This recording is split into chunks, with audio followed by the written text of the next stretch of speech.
مولاي صل وسلم دائما أبدا على حبيبك خير الخلق كلهم. بسم اللہ الرحمن الرحیم. الحمد للہ رب العالمین والعاقبۃ للمتقین والصلاة والسلام علی سید الانبیاء وخاتم المرسلین وعلی آلہ واصحابہ اجمعین. اما بعد. بخاری شریف جلد نمبر 1 صفحہ نمبر 369 کتاب الشہادات کے باب القرعۃ فی المشکلات میں حضرت امام بخاری علیہ رحمہ حضرت ام العلا سے روایت کرتے ہیں. خارجہ بن زید انصاری رضی اللہ تعالی عنہ فرماتے ہیں کہ ہمارے قبیلے کی عورتوں میں سے ایک عورت ام العلا کی کنیت سے مشہور تھی. قد بایعت النبی صلی اللہ علیہ وسلم، اس عورت نے نبی پاک صلی اللہ علیہ وسلم کی بیعت کر رکھی تھی. ان کی رسول اللہ صلی اللہ علیہ وسلم کی بیعت کی تھی عورت نے، جس سے یہ پتہ چلا کہ عورتیں بھی بیعت کر سکتی ہیں. نبی پاک صلی اللہ علیہ وسلم نے عورتوں سے بھی بیعت لی تھی، لیکن عورت ہو یا مرد ہو، بیعت کے لیے شرط یہ ہے کہ ایسے شخص کے ہاتھ پر بیعت کی جائے جو رسول اللہ صلی اللہ تعالی علیہ وآلہ وسلم کے احکامات کا مطیع ہو، کتاب و سنت کا عامل ہو، شریعت کے تمام احکام پر عمل پیرا ہو، خلاف سنت کردار ہو اور خلاف سنت ہی لباس ہو، شریعت کی دھجیاں اڑائے اور اسے پیر ماننا اور ایسے لوگوں کے ہاتھ پر بیعت کرنا نہ جائز ہے اور نہ ہی شریعت کے کسی حکم سے ثابت ہے. یہ بیعت اصل میں بیعت توبہ ہوتی ہے، اور توبہ کسی ایسے ہی شخص کے ہاتھ پر کی جاتی ہے جو خدا رسیدہ ہو اور خود بھی اللہ تعالیٰ کی بارگاہ تک رسائی رکھتا ہو، دوسروں کو بھی اس کی بارگاہ تک لے جا سکتا ہو. اور ہمارے پاس کسی کے خدا رسیدہ ہونے کا کوئی معیار نہیں ہے. ہمیں کیا پتا کہ کون خدا رسیدہ ہے کون خدا رسیدہ نہیں. ہمارے پاس اگر معیار ہے تو وہ کتاب و سنت ہے، وہ قرآن اور نبی کا فرمان ہے، وہ شریعت مطہرہ ہے. جو شریعت کا عامل ہوگا وہی خدا رسیدہ ہوگا، وہی ولی اللہ ہوگا، اسی کے ہاتھ پر بیعت کرنے کی شرعی اجازت ہوگی. اور جو کوئی شریعت اور قرآن و سنت کے خلاف ہوگا، پچھلے درسوں میں یہ بات گزر چکی کہ حضرت عمر بن خطاب رضی اللہ تعالی عنہ نے فرمایا تھا وحی نازل ہونا بند ہو گئی، اب ہمارے پاس معیار ہے ظاہر کی حالت. جس کا ظاہر ٹھیک ہوگا ہم اس کو ٹھیک کہیں گے، باطن اللہ کے سپرد کریں گے، ہمیں کیا پتا کہ وہ باطن میں کیسا ہے. جس کا ظاہر برا ہوگا ہم اسے برا کہیں گے، باطن کا معاملہ اللہ کے سپرد کریں گے، کیونکہ باطن کو ہم نہیں جانتے. اس لیے کسی کے اچھا یا برا ہونے کا فیصلہ اس کی ظاہری حالت کو دیکھ کر ہی کیا جائے گا. اس کے باطنی امور کو نہ ہم جانتے ہیں اور نہ ہم ان پر کوئی فیصلہ کر سکتے ہیں. یہ فیصلہ کسی مفتی کا، کسی شیخ الحدیث کا نہیں، بلکہ رسول اللہ صلی اللہ علیہ وسلم کے دوسرے خلیفہ امیر المومنین امام العادلین حضرت عمر بن خطاب رضی اللہ تعالی عنہ کا ہے. لہٰذا عورتیں بیعت کر سکتی ہیں، لیکن اس کی جو نبی پاک صلی اللہ علیہ وسلم کی شریعت کا پابند ہو. حضرت ام العلا نے خبر دی ان عثمان بن مظعون طار لهم سہمہ فی السکنا حین اقرعت الانصار سکن المہاجرین، حضرت عثمان بن مظعون ہمارے حصے میں آئے جب کہ انصار صحابہ قرہ اندازی کر رہے تھے مہاجرین کے بارے میں۔ مہاجرین صحابہ نبی پاک صلی اللہ علیہ وسلم نے جب ہجرت فرمائی مکہ سے تو اللہ تعالیٰ نے قانون بنا دیا کہ میں نے ایمان اسی کا قبول کرنا ہے جو مکہ کو چھوڑ کر مدینہ میں آئے گا۔ جس نے مکہ نہ چھوڑا اس کا اسلام لانا، اس کا کلمہ پڑھنا قابل قبول ہی نہیں، حالانکہ مکہ حرم ہے، وہاں اللہ کا گھر ہے، لیکن اللہ رب العزت نے فرمایا جس شہر کو میرے محبوب نے چھوڑ دیا ہے اس شہر میں رہنے والے کو میں اپنا نہیں سمجھوں گا، اپنا اسی کو سمجھوں گا جو اس شہر میں رہے جس شہر میں میرا یار رہتا ہے۔ جس شہر میں میرا گھر ہے، گھر معیار نہیں، معیار میرا یار ہے۔ اور مکے میں مسلمانوں کا رہنا اس وقت جائز ہوا جب دوبارہ نبی پاک صلی اللہ علیہ وسلم فاتح مکہ بن کر مکہ میں داخل ہوئے۔ جب رسول اللہ صلی اللہ علیہ وسلم مکہ سے تشریف مدینہ لے آئے تو پھر سب پر لازم ہو گیا کہ وہ مکہ چھوڑیں مدینہ آئیں، یہ قرآن پاک کی آیات سے ثابت ہے۔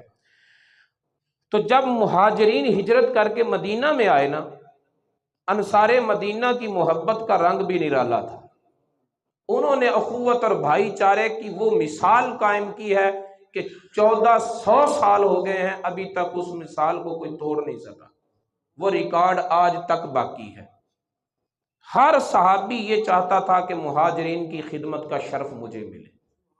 پھر اس جھگڑے کو نپٹانے کے لیے قرہ اندازی کی گئی، اور جس کے حصے میں جو صحابی آیا اس کو لے کر وہ اپنے گھر گیا، جائیداد تک کا اس کو آدھا حصہ دے دیا، حتیٰ کہ جس انصاری کی 2 بیویاں تھیں اس نے اپنے مہاجر بھائی سے کہا کہ ان دونوں میں سے جو تجھے پسند ہے میں اسے طلاق دیتا ہوں، تو اس سے نکاح کر لے۔ جائیداد تقسیم کر لی، یہاں تک انہوں نے بھائی چارے کا عملی ثبوت دیا۔ تو حضرت ام العلا کہتی ہیں کہ جب وہ قرہ اندازی کی گئی نا مہاجرین کو، تو ہمارے حصے میں حضرت عثمان بن مظعون رضی اللہ تعالی عنہ آئے تھے، وہ ہمارے پاس رہتے تھے۔ فساکن عندنا، عثمان بن مظعون ہمارے پاس وہ رہنے لگے۔ فاشتکا، پھر وہ بیمار ہو گئے۔ فمرضناہ، ہم نے ان کی تیمارداری کی، خدمت کی، علاج کیا۔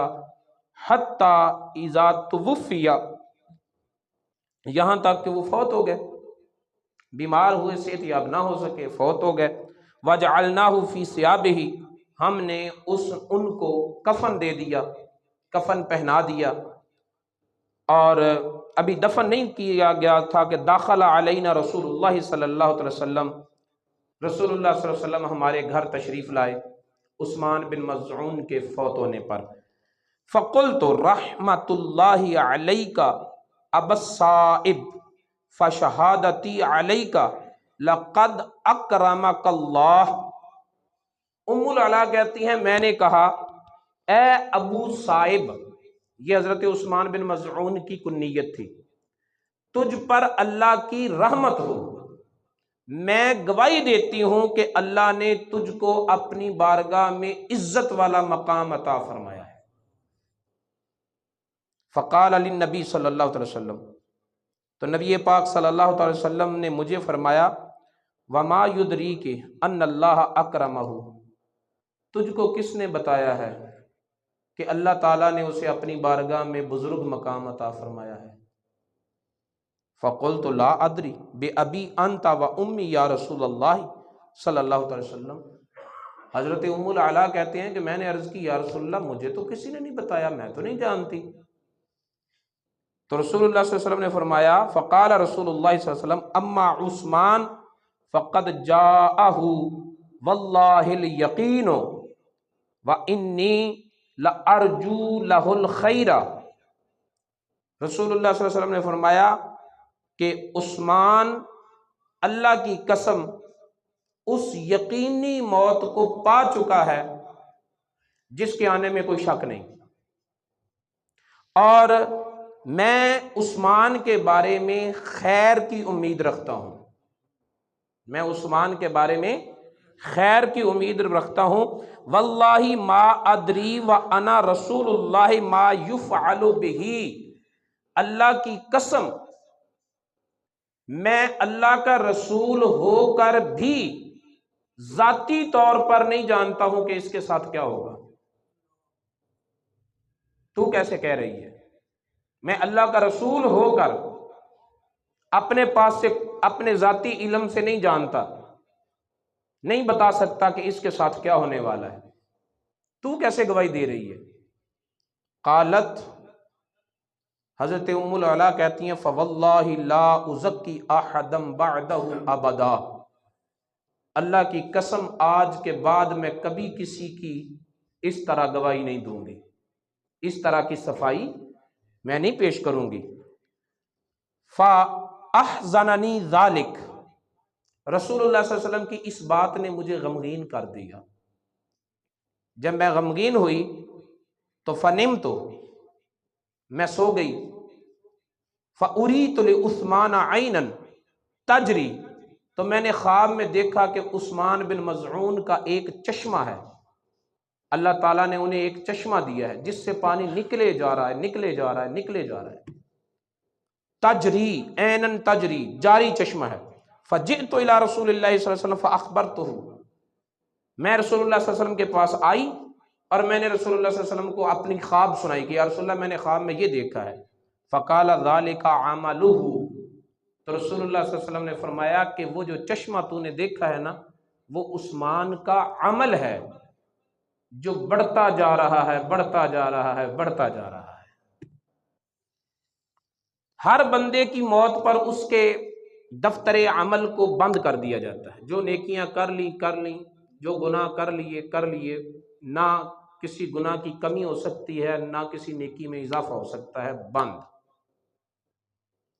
لیکن جو صدقات جاریہ ہوتے ہیں، جو ایسی نیکیاں ہوتی ہیں کہ جن کا فائدہ بعد میں جاری رہتا ہے، جیسے کسی کو علم پڑھا دیا، اس نے آگے پڑھا دیا، اس نے آگے پڑھا دیا، شاگردوں کے شاگرد، پھر ان کے شاگرد، پھر ان کے شاگرد، یہ سلسلہ قیامت تک جاری رہے گا۔ وہ پڑھانے والا پہلا استاد جو ہے اس کو عمل ثواب ملتا رہے گا۔ جیسے یہ بخاری شریف امام بخاری نے لکھی تو ان کے لکھنے کے سبب نبی پاک صلی اللہ علیہ وسلم کے فرامین ہم تک پہنچتے جا رہے ہیں نا، تو صدیوں سے ان کے اس عمل کا ثواب جاری ہے۔ تو فرمایا کہ یہ عثمان بن مظعون کا وہ عمل ہے کہ جو جاری ہے، جس کا اجر و ثواب جو ہے وہ بڑھتا جا رہا ہے، بڑھتا جا رہا ہے، بڑھتا جا رہا ہے۔ جس طرح لوگوں کو فائدہ پہنچنے سے مرنے کے بعد بھی اجر و ثواب بڑھتا رہتا ہے، اسی طرح بعد والوں کے دعائے مغفرت کرنے سے مرنے والے کے گناہ بھی کم ہوتے رہتے ہیں، گناہ بھی کم ہوتے رہتے ہیں۔ اس حدیث شریف میں ہے کہ قرعہ اندازی کی گئی اور ہمارے حصے میں حضرت عثمان بن مظعون آئے۔ اس مناسبت سے امام بخاری نے یہ حدیث اس باب میں ذکر کر دی۔ اس حدیث پر ایک بہت بڑا اشکال ہے۔ اس حدیث کو کچھ لوگ اپنے مذموم عزائم میں بطور دلیل پیش کرتے ہیں کہ دیکھو اللہ کے رسول نے کہا کہ میں اللہ کا رسول ہو کر نہیں جان سکتا کہ عثمان بن مظعون کے ساتھ کیا ہونے والا ہے۔ تو جب رسول خود کہہ رہے ہیں کہ میں نہیں جانتا تو تم نے یوں ہی بلا وجہ شور مچایا ہوا ہے کہ اللہ کا رسول جانتا ہے، سب کچھ جانتا ہے، غیب جانتا ہے، وہ تو کہہ رہا ہے میں نہیں جانتا۔ یہ اعتراض کرتے ہیں۔ تو اس اعتراض کا جواب یہ ہے کہ ہم کس طرح مان لیں کہ اللہ کے رسول نہیں جانتے، جبکہ اللہ کے رسول صلی اللہ علیہ وسلم نے خود فرمایا کہ اللہ تعالیٰ نے بدر والے، جنگ بدر میں لڑنے والے صحابہ کرام پر تجلی فرمائی۔ جس وقت وہ غزوہ بدر میں جنگ میں مصروف تھے، اللہ تعالیٰ نے اصحاب بدر پر تجلی فرمائی اور انہیں کہا کہ اے بدر میں لڑنے والو، اب تم جو مرضی عمل کرو میں نے تمہیں بخش دیا ہے۔ میں نے تمہیں بخش دیا ہے۔ اور حضرت عثمان بن مظعون اصحاب بدر میں شامل تھے، تو رسول اللہ صلی اللہ علیہ وسلم تو پہلے بخشش کی خبر دے چکے ہیں، اب اگر فرما رہے ہیں کہ مجھے نہیں پتا کہ یہ اس کے ساتھ کیا ہونے والا ہے، تو اس کا وہ مطلب کیسے مان لے جو تم کہہ رہے ہو؟ اس کا یہ مطلب نہیں کہ مجھے پتا نہیں ہے، اس کا مطلب یہ ہے کہ میں ذاتی علم سے نہیں جانتا، اللہ کی عطا سے جانتا ہوں کہ عثمان کے ساتھ کیا ہونے والا ہے۔ کیوں؟ اس لیے کہ نبی پاک صلی اللہ علیہ وسلم کے پہلے لفظ یہ ہیں کہ واللہ وانی لارجو لہ الخیر، کہ میں عثمان کے لیے خیر کی امید رکھتا ہوں، اور نبی پاک کی امید یقین کے درجے میں ہوتی ہے۔ ایک بات، کتاب الانبیاء کے شروع میں بخاری شریف کے اندر حضرت عمر بن خطاب کی روایت موجود ہے کہ نبی پاک صلی اللہ علیہ وسلم نے ایک دن فجر کی نماز پڑھائی اور خطبہ شروع فرمایا۔ جب سے اللہ تعالیٰ نے کائنات کو تخلیق فرمانا شروع کیا، تب سے بات سٹارٹ ہوئی، اور جو جو کچھ ہوتا رہا سب بیان کرتے رہے، حتیٰ کہ زور کی نماز ہو گئی۔ فجر سے زور تک جو باتیں ہوئی ہیں وہ 2-4 ہوں گی۔ فرمایا ممبر سے اترے، نماز ظہر ادا فرمائی، خطاب پھر شروع ہو گیا۔ عصر کی نماز کا وقت ہو گیا، عصر کی نماز، ممبر سے اترے اور نماز ادا فرمائی، خطاب پھر شروع ہو گیا۔ اس ایک دن کے اتنے لمبے خطاب میں نبی پاک صلی اللہ علیہ وسلم نے ابتدائے تخلیق سے بات شروع کی اور کہاں تک پہنچائی؟ سارے حالات بیان کر دیے، حالانکہ جنتی لوگ جنت میں چلے گئے، دوزخی لوگ دوزخ میں چلے گئے۔ یہ تک بتا دیا کہ یہ فلاں فلاں جنت میں جائے گا، فلاں فلاں دوزخ میں جائے گا۔ ایک صحابی ہیں، یہ روایت جواہر البحار میں نے پڑھی ہے، امام یوسف بن اسماعیل بہانی رحمۃ اللہ علیہ نقل کیا، صحابی کا نام اس وقت میرے ذہن میں نہیں۔ انہوں نے کہا کہ ہم جب فضا میں اڑتا ہوا پرندہ دیکھتے ہیں نا، تو اس پرندے کو دیکھ کر ہمیں یاد آ جاتا ہے کہ اس پرندے کا ذکر بھی رسول اللہ نے کیا تھا۔